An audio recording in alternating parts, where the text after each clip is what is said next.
Ikasyam na kabanata. Pinagaling ni Jesus ang isang bulag. Habang naglalakad si Jesus, may nakita siyang isang lalaki na ipinanganak na bulag. Tinanong si Jesus ng mga tagasunod niya, "Guro, sino po ba ang nagkasala at ipinanganak siyang bulag? Siya po ba o ang mga magulang niya?" Sumagot si Jesus, "Hindi siya ipinanganak na bulag dahil nagkasala siya o ang mga magulang niya. Nangyari iyon para maipakita ang kapangyarihan ng Diyos sa pamamagitan ng pagpapagaling sa Kanya. Hindi ba't nagtatrabaho ang tao sa araw dahil hindi na siya makakapagtrabaho sa gabi? Kaya dapat gawin na natin ang mga ipinapagawa ng Diyos na nagpadala sa akin habang magagawa pa natin. Sapagkat darating ang araw na hindi na natin magagawa ang ipinapagawa niya. Habang ako ay nasa mundong ito, ako ang ilaw na nagbibigay liwanag sa mga tao." Pagkasabi niya nito, dumura siya sa lupa, gumawa ng putik mula sa dura at ipinahid niya sa mata ng bulag. Sinabi ni Jesus sa bulag, "Pumunta ka sa paliguan ng Siloam at maghilamos ka roon." Ang ibig sabihin ng Siloam ay sinugo. Pumunta nga roon ang bulag at naghilamos. Nang bumalik siya, ay nakakakita na siya. Dahil dito, nagtanungan ang mga kapitbahay niya at ang iba pang mga nakakita sa kanya noong namamalimos pa siya. Sinabi nila, "Hindi ba't siya ang dating nakaupo at namamalimos?" Sinabi ng iba, "Siya nga." Pero sinabi naman ng iba, "Hindi, kamukha lang niya iyon." Kaya ang lalaki na mismo ang nagsabi, "Ako nga iyon." "Paano kang nakakita?" tanong nila. Sumagot siya, "Ang lalaking tinatawag na Jesus ay gumawa ng putik. Ipinahid niya ito sa mga mata ko at sinabi, 'Pumunta ka sa paliguan ng Siloam at maghilamos.' Kaya pumunta ako roon at naghilamos at pagkatapos ay nakakita na ako." Nagtanong ang mga tao, "Nasaan na siya?" Sumagot ang lalaki, "Hindi ko po alam."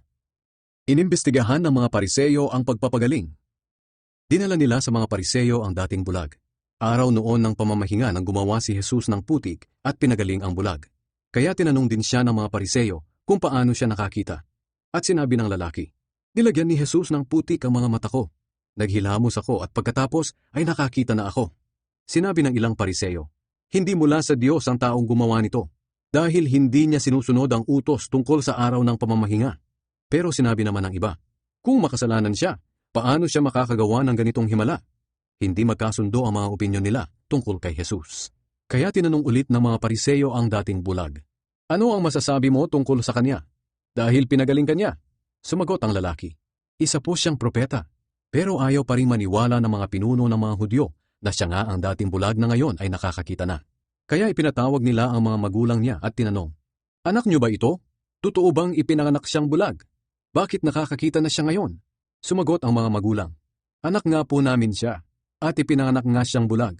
Pero hindi namin alam kung paano siya nakakita at kung sino ang nagpagaling sa kanya. Siya na lang po ang tanungin ninyo. Nasa tamang edad na siya at kaya na niyang sumagot para sa sarili niya." Ito ang sinabi ng mga magulang ng lalaki dahil sa takot sa mga pinuno ng mga Hudyo.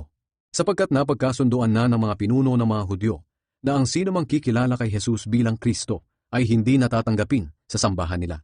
Kaya ganito ang sinagot ng mga magulang, "Nasa tamang edad na siya. Siya na lang po ang tanungin ninyo." Kaya ipinatawag nila ulit ang dating bulag at sinabi sa kanya, "Sumumpa ka sa harap ng Diyos na sasabihin mo ang totoo. Alam naming makasalanan ang taong iyon."